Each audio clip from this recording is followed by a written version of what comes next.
Hello and welcome to Tosin's University. I'm Tosin. Today I'll be sharing on things you need to know if you're traveling to the UK, especially during this period.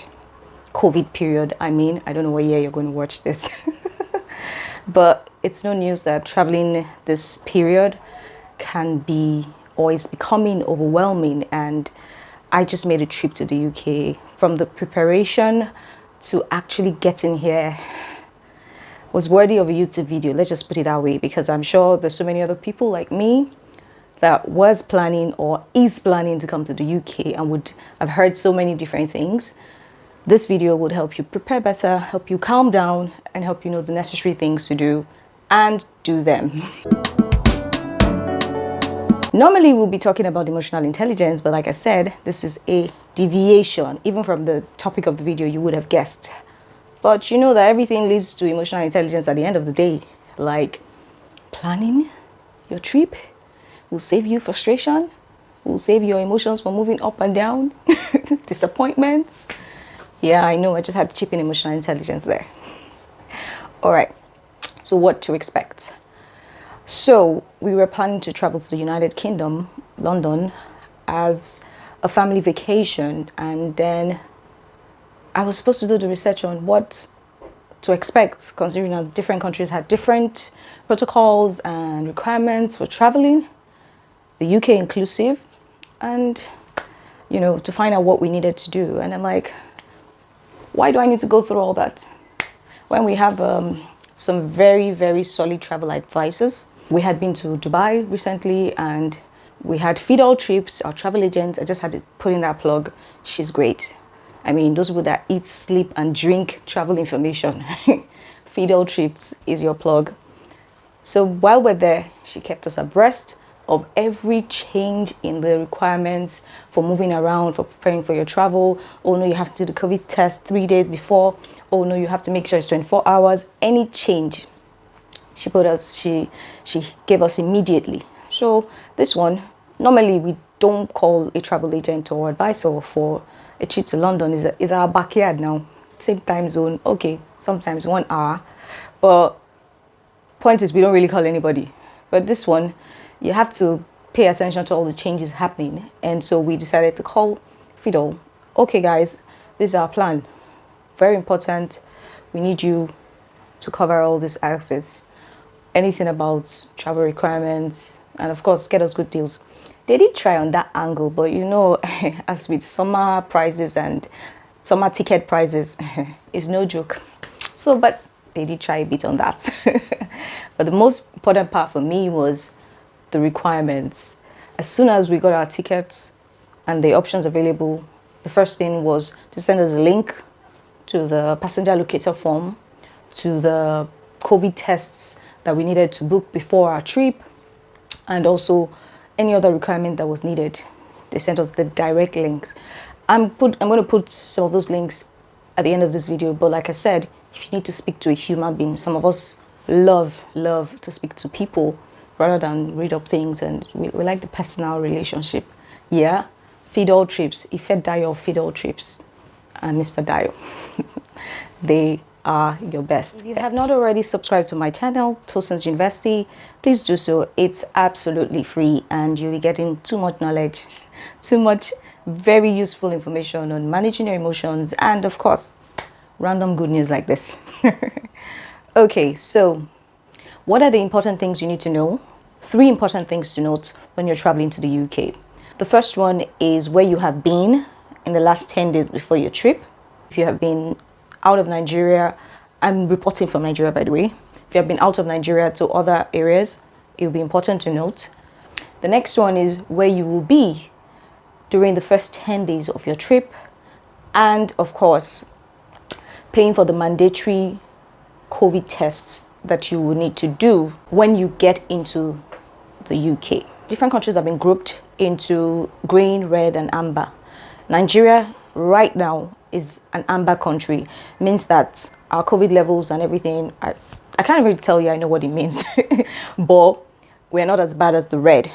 If you've been to a red country, you basically are going to isolate for, I think, 10 to 14 days before you can do any tests. So we are in amber. We are to do 10 days, 10 days of isolation if you have not been vaccinated, or if your vaccination is not recognized by the UK or the US, or you don't have proof that it is, recognized on any of this, which is why I'm sad. One of the reasons why I took my vaccine for the COVID thing is because I knew I was going to travel and it was going to be essential. But unfortunately, it is not being recognized. So we are being treated as if we have not been vaccinated at all, which means that we have to do the whole 10 days of isolation. Normally, or if we were vaccinated or our vaccinations were recognized, we would have done only 2 days. So now my vacation has 10 days of staying indoors and keeping safe and making sure other people are not infected by the COVID I don't have. Good. So the first 10 days where you have been, if you've been to a red country, you might have a problem getting into the UK and enjoying your vacation. If you have been in Nigeria within the last 10 days, you're fine. Okay, so that's it on the first point, which is where you have been in the last 10 days. Note that when you're going, there's a link that's going to show you where each country is, and this changes, which is why it was also important for us to work with a travel advisor. You have to keep checking. All my prayers were, Nigeria, please don't get into the red zone before we go. When we are done and back, you guys might have to resolve the rest. The next thing is where you'll be when you get into the UK. So one of the things that is very important for them is knowing exactly where you'll be, so that we know you observe the isolation period, whether it is 2 days, whether it is 5 days, or whether it is 10 days. You have to have the address of where you're going to be isolating for the first 10 days, being someone from the amber country. The third point is paying for your mandatory COVID tests.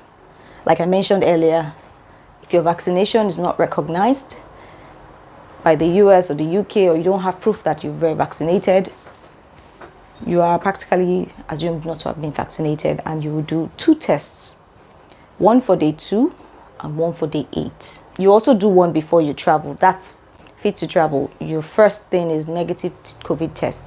When you get into the UK, you do the second test, which is on the second day. Meanwhile, the day you arrive is actually day 0, which still hurts me because we arrived in the morning at 5:20 a.m. and I'm like, throughout this whole day is not going to be counted. Anyway, so day 2 test is compulsory, and day 8 test is also compulsory. Even if you're going to be staying in the UK for 10 days, you're going to do these tests. Get the results before you can go out. If you need to end your isolation early, you can take a test on the 5th day. It's called test to release. But everybody quarantining or isolating with you would have to take that test. Some children are also inclusive in these tests. That's the mandatory 2 and 8. So you have to know, be abreast of this information as they change. Just as some countries are moving from the red zone to amber, some are moving from amber to the red, and some are moving to green. You also need to know that there are several options, and it's going to be like a lot. Some had different prices, but really, you know how you put a lower price just to attract people. Most of the prices are still about the same, between £85 to £150. Yeah. So what you're checking for is how soon are they going to release your results, customer reviews, and also if it's a private, like now we've got the postal forms where we'll do the test ourselves and send it back to them with a return envelope. Or you're going to the center. Going to the center is actually cheaper. If you can do that, it's cheaper. But most tests, especially within the summer period, I don't know if it is a summer price increase or that's how much it has always been. But I noticed that between July and September, the test prices are almost about the same thing. So what we used in picking our options were reading customer reviews. By the time we saw some people that they had bad customer service, or their test came in late, or some people are still waiting for their test results 2 months later, it defeats the whole purpose, really. So that was how we're able to pick one. I'm not doing any plugging for them. They are not, I don't know them. Let's see how it goes. Point to note, you also need to pay for your mandatory tests before you fill your passenger locator form, because it's going to generate a unique reference code which you're going to put in your passenger locator form. Also, at the local airport in Nigeria, you're going to be required to show evidence of payment for the tests, because, you know, like I mentioned, some people think that they've been vaccinated, they should only do day 2 tests and not day 2 and day 8. When you get to the airport, you'll be asked to show evidence of paying for day 2 and day 8, which be an email that shows that you actually paid. Your unique reference number is not enough because it doesn't show which tests you pay for. It just shows that you've paid for some tests. So that's what's required as well. Once again, if this is your first time of watching this channel, Tosin's University, please subscribe to our channel. This is Tosin's University Summer Edition. Okay, so the next thing is filling the passenger locator form. Things you're going to need are your passport details, the location, that's where you're going to stay when you're going to be in the UK, especially for the first 10 days. Very important. Your phone number, your email address, yes, your unique reference number. That has to do with paying for the mandatory COVID test. When you pay, by the way, you pay before you get into the UK, before you even travel, because you need the unique reference number to be filled in your passenger locator form. Your passenger locator form gets to be filled 24 hours before your trip. 24 hours before your trip. So with this information you are practically good to go, except any information is missing. It's quite an easy form. Children are not meant to fill it. Adults fill, and they include children that are less than 18, and for some countries less than 16. Passenger locator form is very key because you'll also be asked about it when you get into the UK, because they need to know where you'll be when they do their test and trace things. I cannot confirm that you'll be able to isolate with friends and family in the UK, because I don't know how that is going to work. We stay in a short-let apartment which we had booked. You have to show evidence of where you're going to stay if that comes up. Now, another key point to note is that you have to get to the airport really early. These checks are they are a lot, and you know, sometimes we are overzealous and at the same time slow. Get to the airport, you still have to queue your normal queuing, and then you get to the counter, they're asking you for evidence of your negative COVID results. Very important, you cannot fly without that. And now there's even a barcode to check the authenticity of it. So they scan it. They prefer to use the one in your email to check it so that they can scan directly to see if it's authentic. After that, they ask for your passenger locator form printout. They ask for your unique reference number, which should be there. If you have children, they check if you have put it in the information in the passenger locator form.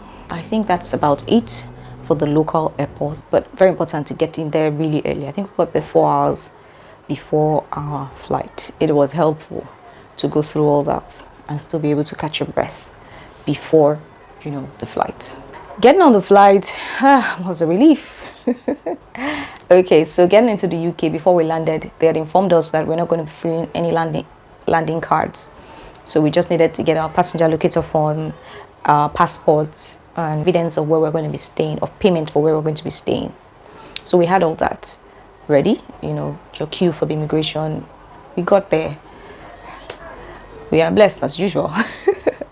Anyway, we got there and it was a chat. Basically, they already had the information on their system. They just asked us to verify where we're going, and they completed the sentences from what was there. The main thing was they want to know that they can reach you. Oh, your phone number is there in your passenger locator form, and you'll be asked if you're going to be able to receive text and call with the phone. So that has been my experience so far. I don't know if I'm going to do a video of what 10 days looks like in isolation, but with my family, so I'm trying to be okay. But thanks for watching. This has been a dramatic deviation. Summer edition, Tosin's University. If you're not already following us, please do so. Subscribe to this channel. I hope you're going to be able to calm down. I hope you feel less pressure. Just start the planning early. Involve a travel advisor. Pay for your mandatory test. Don't argue with the system that you're vaccinated or not. Do everything they ask you to do and you'll be fine. Enjoy yourself and enjoy your trip. Cheers.